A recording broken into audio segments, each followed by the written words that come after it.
மதிப்பிற்குரிய நம் தேவாங்க குலத்தினர் அனைவருக்கும் என் வணக்கம். கடந்த பாகத்தில் 6வது அவதாரமாகிய தேவசாரி அவதாரத்தில் சிவனின் கட்டளையை நிறைவேற்றி மீண்டும் சிவனிடம் தஞ்சம் அடைந்தார் என்பதை பற்றி அறிந்தோம். அடுத்ததாக 7வது அவதாரம் எடுக்க காரணம் என்ன என்பதை பற்றி தெரிந்து கொள்வோம். தேவல முனிவர் 6வது அவதாரம் எடுத்து சிவனின் கட்டளை நிறைவேற்றிவிட்டு சிவனிடம் தஞ்சம் புகுந்தார் என்று பார்த்தோம். சிவனிடம் தஞ்சம் புகுந்த பிறகு ஒரு நாள் நாரத முனிவர் திருக்கையில் சென்று சிவனை வணங்கி நிற்கிறார். சிவன் நாரதரை பார்த்து, நீ 3 உலகங்களை சுற்றி வருபவனாயிற்று. தற்சமயம் பூமியில் உள்ள மக்கள் எல்லோரும் சைவத்தை தழுவி நடக்கிறார்களா? நான் இருக்கும் கோவில்களில் பூஜை முறைகள் சரியாக நடக்கின்றனவா? சிவநெறி கடைபிடிப்பவர்கள் நன்றாக இருக்கிறார்களா என்று கேட்கிறார். அதற்கு நாரதர், தற்சமயம் நான் பூவுலகம் சென்று பார்த்தபோது அங்கு பௌத்த மதமே சிறப்பாக விளங்குகிறது என்றும், நாட்டை ஆளும் மன்னவர்கள் பெரும்பாலும் அவரவர் மதத்தை தழுவி நிற்பதால், மக்களும் அவ்வழி நடப்பதால் சைவ நெறி வளராமல் மறைந்து கொண்டே இருக்கிறது என்று நாரதர் சிவனுக்கு பதிலளிக்கிறார். அதற்கு ஒரு கணம் யோசித்த சிவன் தனது அவையில் தன் அருகில் இருக்கும் தேவல முனிவனை பார்த்து, நீ புவியில் தோன்றி அங்குள்ள மக்களிடம் வேத நெறி தலைத்தோங்க சைவ மதம் வளர்ச்சியடைய ஒரு பிறவி எடுத்து தக்க பணிகளை செய்து வருவாயாக என்று கட்டளையிடுகிறார். இதன் காரணமாகத்தான் தேவலர் 7வது அவதாரம் எடுத்தார். இதில் இன்னொரு முக்கியமான கருத்தை பதிவு செய்ய விரும்புகிறேன். அதே நேரத்தில் சிவன் கட்டளையிட்ட அடுத்த கணம் பார்வதி தனது புத்திரன் தேவலனை பார்த்து, மகனே, நான் முன்னொரு சமயம் சவுடேஸ்வரியாக அவதரித்து உன் எதிரிகளை எல்லாம் அடித்து நீ கேட்ட வரங்களை எல்லாம் கொடுத்தேன். அன்று முதல் இன்று வரை எனது கட்டளைப்படி உன்னுடைய குலத்தவர் எனது அவதாரமான சவுடேஸ்வரியை வணங்கி வருகின்றனர். நீ இப்பிறப்பில் பூவுலகில் சென்று ராமேஸ்வரத்தில் உள்ள ராமேஸ்வரம் கோயில் கொண்டவரான ஸ்ரீ ராமலிங்கேஸ்வரரையும் சவுடேஸ்வரியையும் வணங்கி வாருங்கள். அங்கனம் நீ வணங்கியபடியே உனது சந்ததியர்களும் இவ்விருவரையும் வணங்கி வருவார்களாயானால் அவ்வழிபாட்டின் காரணமாக உனது சந்ததியர்கள் எல்லாம் எல்லா நலன்களையும் அடைவார்கள் என்று வாழ்த்தி வழி எழுப்பினார். குறிப்பாக ஸ்ரீ ராமலிங்க சவுடேஸ்வரி என்று அழைத்து நாம் வழிபட காரணம் பார்வதியின் உபதேசம்தான் என்று இந்த கருத்தை பதிவு செய்ய விரும்புகிறேன். 7வது பிறப்பில் தேவலரின் இளமை பருவம் மற்றும் வளர்ந்த விதம் பற்றி கூறுங்கள். சிவன் பார்வதி கட்டளை மற்றும் ஆசீர்வாதத்தின்படி தேவல முனிவர் பூமியில் ஆமோத நாட்டின் அரசன் கங்காதரன் என்பவன் இருக்கிறான். அவனுடைய குமாரன் வீரருத்திரனுக்கு மகனாக அவதரிக்கிறார் 7வது அவதாரமாக. அவன் குழந்தையாக பிறந்து பிறகு 11ஆம் நாள் பெயர் சூட்டும் விழா மன்னன் தலைமையில் நடக்கிறது. அந்த அரண்மனையில் அந்த சமயத்தில் பரமேஸ்வரனே கிளப்பிராமண தோட்டத்துடன் அரண்மனைக்கு வந்து குழந்தைக்கு வேத விதிப்படி லிங்க தீசை செய்து தேவதாஸ் என பெயர் சூட்டினார். உடனே அவர் மறைந்து விட்டார். அவர்களை தேடுகிறார்கள். அப்பொழுது வானத்திலிருந்து ஒரு ஒளி, அசரீரி ஒரு ஒளி ஒலிக்கிறது. வீரருத்திரனே, ராமேஸ்வரத்தில் இருக்கும் ராமலிங்க சுவாமியே உனது அரண்மனைக்கு வந்து உனது மகனுக்கு பெயர் சூட்டி சிவலிங்க தாரணமும் செய்துள்ளார்.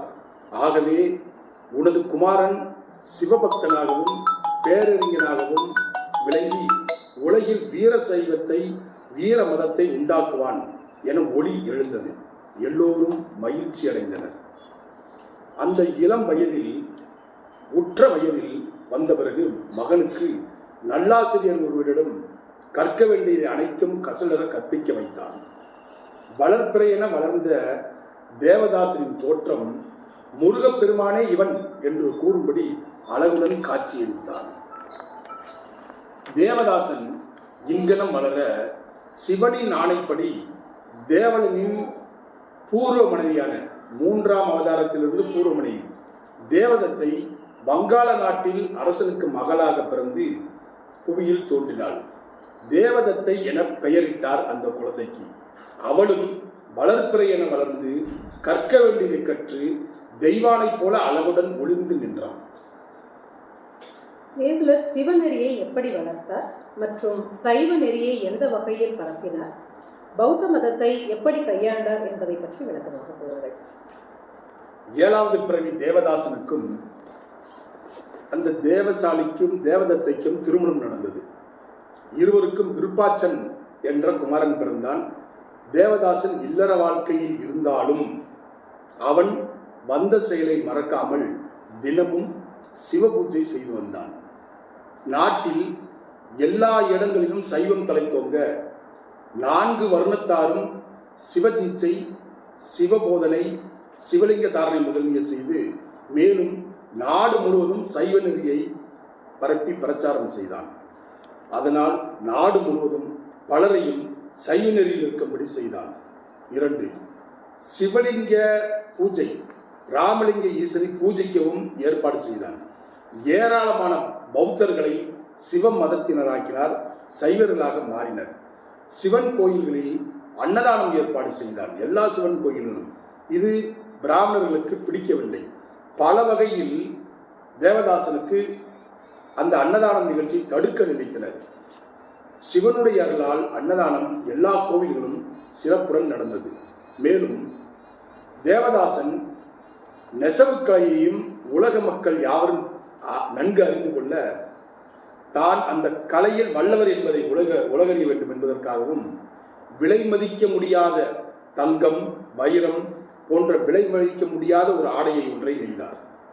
அந்த ஆடை 360 அடி முழ நீளமும் 60 அடி முழ அகலமும் உடையதாய் விலை மதிப்பற்ற ஆடையை நெய்தார். அதனை அந்த ஆடையை விற்பதற்காக தேசிங்க வல்லப மன்னனிடம் அந்த அரண்மனைக்கு எடுத்து சென்று அந்த ஆடையை காட்டுகிறார். அம்மன்னர் அனைத்து ஜவுளி நிபுணர்களை எல்லாம் அந்த அரண்மனைக்கு வரவழைத்து இந்த ஆடையின் விலையை மதிப்பிடுங்கள் என்று கட்டளையிடுகிறார். யாரும் அதன் விலையை நிர்ணயம் செய்ய முடியவில்லை. ஆனால் அவர்களில் ஒருவன் துணிந்து இந்த ஆடைக்கு 3 உலகத்தையும் கொடுக்கலாம் என்று சொல்லி தனது 3 விரல்களை காட்டினான். உடனே விஷ்ணு சக்கரம் கரகரல் என்று ஒளியுடன் விரைந்து வந்து அவன் காட்டிய 3 விரல்களையும் துண்டித்து போனது. இந்த வியத்தக நிகழ்ச்சியை கண்ட அந்த ஜவுளி நிபுணர்கள், மன்னர்கள், சபையர்கள் அனைவரும் அதிர்ச்சி அடைந்தனர். உடனே மன்னன் சொன்னான், இந்த ஆடை சிவ பரம்பொருள் ஒருவருக்கே சொந்தமாகும், மண்ணில் யாரும் அணியக்கூடாது என்று ஒன்றுபட்டு எல்லோரும் கூறினர். இதனை கேட்ட மகிழ்ந்த தேவதாசர் அந்த ஆடையை சிவபெருமானது கொடிக்கம்பத்தின் கொடிக்காக மனமோந்து அர்ப்பணித்து மகிழ்ந்தார். தேவனரின் 7வது பிறப்பான தேவதாஸ் அவதாரத்தில் இறுதியில் நடந்தது என்ன? சிவபெருமானது கொடிக்கம்பத்திற்கு தேவதாசன் அந்த கொடியை அர்ப்பணித்ததுடன் மகிழ்ந்த சிவபெருமான் அருளுடன் தேவதாசனை பார்த்து, நீ எனக்கு சிவபூஜை செய்யவும் செய்து அந்தணர்களை என்னையும் ஒவ்வொரு நாளும் காண செய்து அவர்களின் பசிப்பிணியை அகற்றி அவர்களுக்கு அன்னதானம் செய்து மகிழ்ந்தாய்.